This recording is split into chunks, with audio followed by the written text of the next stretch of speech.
Good morning, Veritas staff. Welcome to the demonstration on how to use the FCRR, the Florida Center for Reading Research, which is a fantastic website designed to help all educators, in the state of Indiana, which promotes this website. It helps us garner some tools and resources that we could use for our reading classes and especially for our centers. So here I am on the website, and if you noticed up here, here's the FCRR.org is the link that you would go to, and then you're going to click on for the educators. And if you notice on the side scroll here, you're going to see Learning Center activities, Student Center activities, Empowering Teachers, Principal Walkthrough. These bottom two we don't really have to worry about. The Empowering Teachers really not. We're more focused on the Student Center activities, and I'm gonna show you really quickly how this works. So if I go to Student Centered Activities, I'm going to have this list come up, and this list is very important because it's divided into sections. So you're going to see K1 and 2, 3, and 4, 5. There are no 6th, 7th, and 8th, and I'll do a demonstration another time on a website that would be great for 6 through 8 language arts activities. But for the purposes of our K5 teachers, these are the ones I'm going to be looking at today. And if you notice that they're the K1, there is a division here because they revised them in 2008. The 2, 3, and 4, 5, they haven't revised them at all. They're pretty much the same as when I used them as a teacher, or when we had reading nights at previous schools. We would use these as activities to do with the parents. I'm going to go ahead and click on the 2, 3 one. And if you notice, you're going to see this big list at first. You can go ahead and read through it. It just talks a little bit about the FCRR and what the activities and plan. But I'm more interested if I scroll down to this part right here where it says, second and third grade activity center. And if you notice, this first part right here is the teacher resource guide, and that's going to give you an idea of what these components are, what kind of questions, because you're going to definitely have questions about them if you've never used them before. This crosswalk right here is going to show you how it relates to Common Core standards, reading terms. If you don't know the reading terms, like if you don't know what phonemic awareness is, the glossary of reading terms is going to be beneficial for you. And then, in the part 1 section, you're going to get all of the components of the instruction. It's going to talk about different testing, how to relate the testing to the items. How am I going to manage these centers? So there's lots and lots and lots of ideas that you can use. So I'm going to click on that really quick just to show you what it looks like. When I click on it, I'm going to get a PDF. And when this PDF pops up, you're going to see the title page. Now, you don't have to print it all up. You can just pick and choose the pages that you want to print. As you notice, it is 48 pages, so I would recommend doing it from the copy machine up front. If you're going to print these up, don't ever use your own resource. And it's okay, and you'll be okay to do that. So if you look, here is the table of contents, and it's going to show you how it's divided up.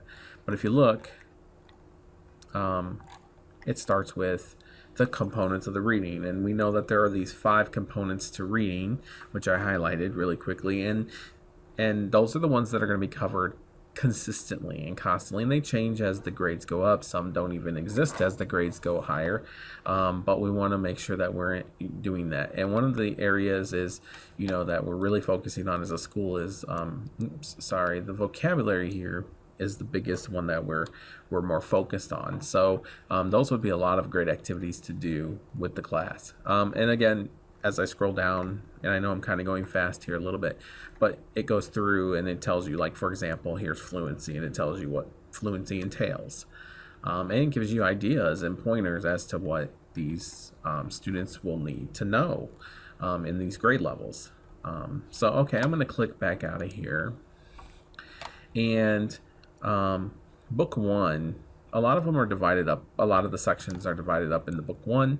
Phonemic Awareness and Phonics is book 1, and what you'll see is this whole section, and then that's divided into different parts. So for example, like in Phonemic Awareness part 1, and if I just click on this as an example, phonemic matching is one of the biggest ideas. But when I click on these, what is exciting about this in each section is that it already gives you lesson plans. It gives you the objective, the materials, the activity. It also already gives you all of the material that you can use to cut out, laminate, and put together these centers. And that's exciting because that cuts your work completely in half.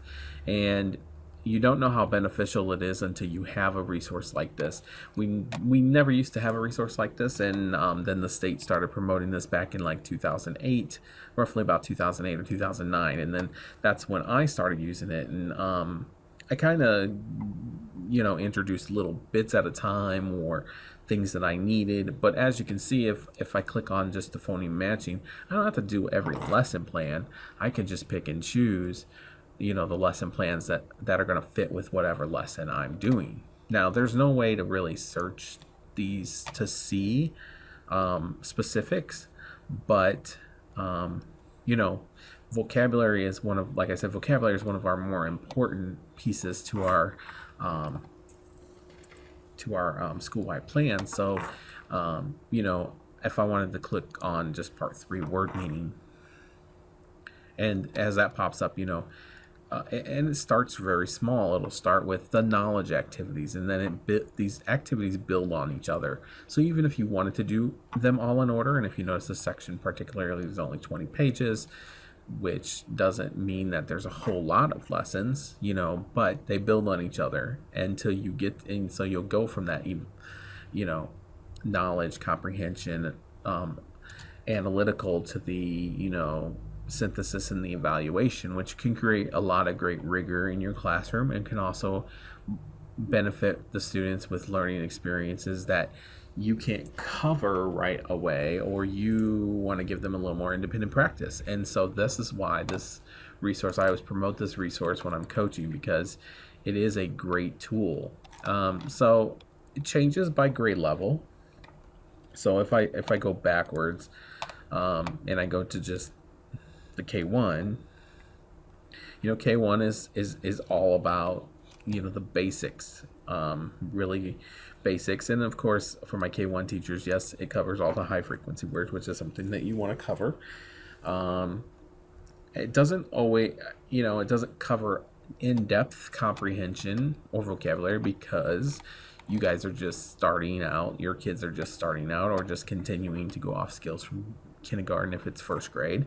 But when we get to our 4th and 5th grade activities, they're very, very, very in depth. So like if you'll see down here now, comprehension is monitoring for understanding, or expository text structure, or narrative text structure, or text analysis. In our vocabulary, you're going to have word meaning and analysis. You're going to continue on with the 2-3 words in context, but go a little bit deeper. There is still fluency in there, because 4th and 5th graders are still working on that, but like Mrs. Smith had said, they're reading for understanding now. They're not learning to read. And so, fluency is important in how to chunk the text and take the words apart.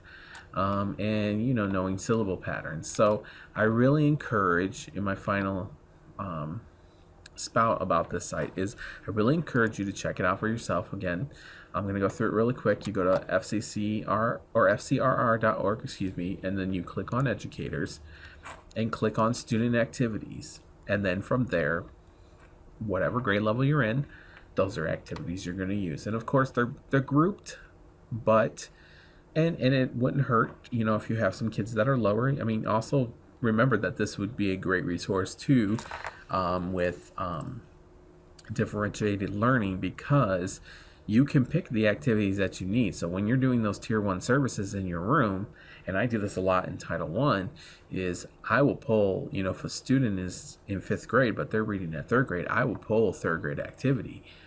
So this is also a great resource for differentiated learning for your students and individualized learning.